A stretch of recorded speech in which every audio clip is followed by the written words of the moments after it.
Hello, and welcome to another episode of A Bartender Works From Home. I am your furloughed bartender, Thomas Wise, and I am here to talk to you about a classic old beverage that really kind of gets stepped on a lot here in the modern times. And we're talking about a daiquiri. A delicious rum-based cocktail that's origins ironically start in the Navy.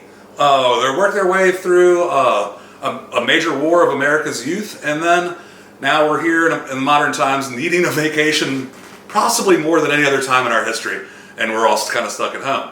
So before I make this beverage for you, let me take you on a little trip down the history of the daiquiri. Back in the 1600s, when the British Navy was starting to sail the seas and become privateers and raiding all the Spanish shipping lanes coming back from the New World, they instituted a law that every British sailor every day would get 1 gallon of beer. Now, if you're just sailing back and forth around Europe, you can probably haul that much beer fairly easily. But when you start sailing back and forth to the New World or around Africa to over to their colonies in India, you really can't bring that much beer along. I mean, pretty much the entire boat would be made up of beer. So they decided to compromise, and they said that 1 pint of rum per day would equal 1 gallon of beer. So everybody could still get wasted while still having enough storage room for, actual water for the people that were on board the ship.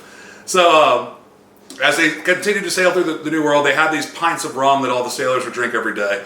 But they're having a hard time in that they kept losing because everybody was hammered. So an admiral by the name of Edward Old Grog Vernon decided that I'm going to order my sailors to dilute all of their rum every day, and they're going to use some citrus and some water. Now, they chose water because obviously a little bit hydrating, and the citrus would help dilute it, and also for health reasons, I guess it would keep off the scurvy and anything else they might pick up along these Caribbean and tropical islands that they were going to.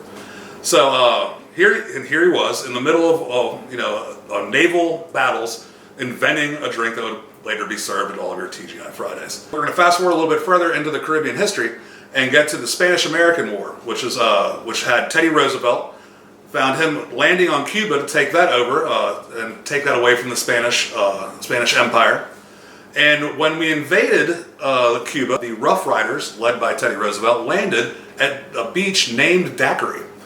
So not long after that, they brought in a mining cruise to start taking out all the iron from Cuba, and they started having parties.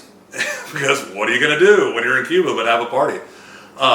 They ran out of gin, and so they went to the local spirits, and the only thing they could find was rum. So they went with rum. Decided to mix it with lime, mix it with water, and when they asked, what should we name this thing? Why don't we name it after this beach over here? And therefore the modern daiquiri was born and given that name. Now you can pretty much find them at any chain restaurant in the world, and especially on the drive down to New Orleans with all the wonderful little drive-through daiquiri stores. Shout out to Hammond, Louisiana, and shout out to drive-through daiquiris. So now let's go ahead and get to making the drink. We're going to start with our shaker tin here and our fancy daiquiri glass. You've got to have a fancy glass to make this all work out. So let's start with the rum. We've got this good Sailor Jerry rum. We'll do about 2 ounces of that real fast. And then we're going to throw this Aperol in here. This is going to, again, add a little bit of orange flavor to this daiquiri. We're going to go about 1 ounce of this.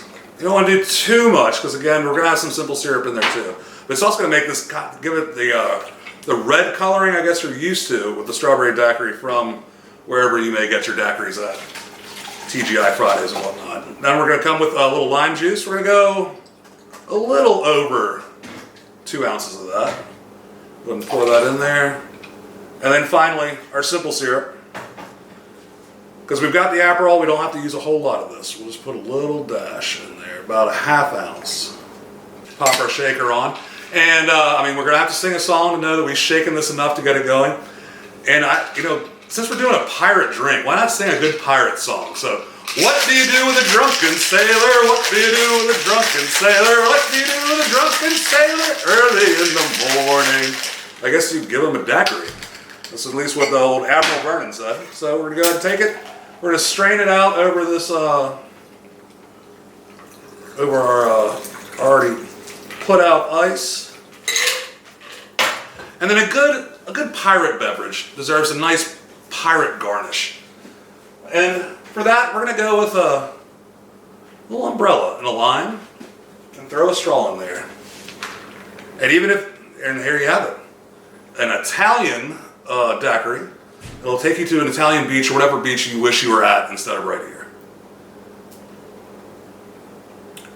Oh, that's good. It's very good, very boozy. You can really taste the rum, not terribly sweet. The citrus is really strong in it. Really wonderful patio beverage. You want to sit outside, watch everybody walk by and just,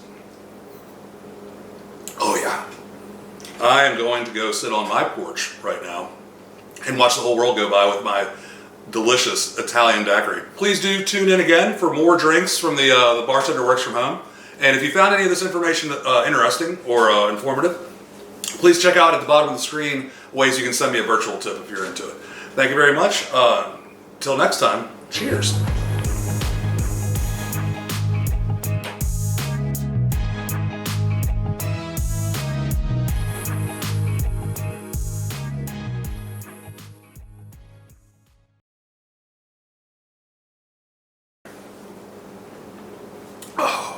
It tastes like I'm sitting on a beach.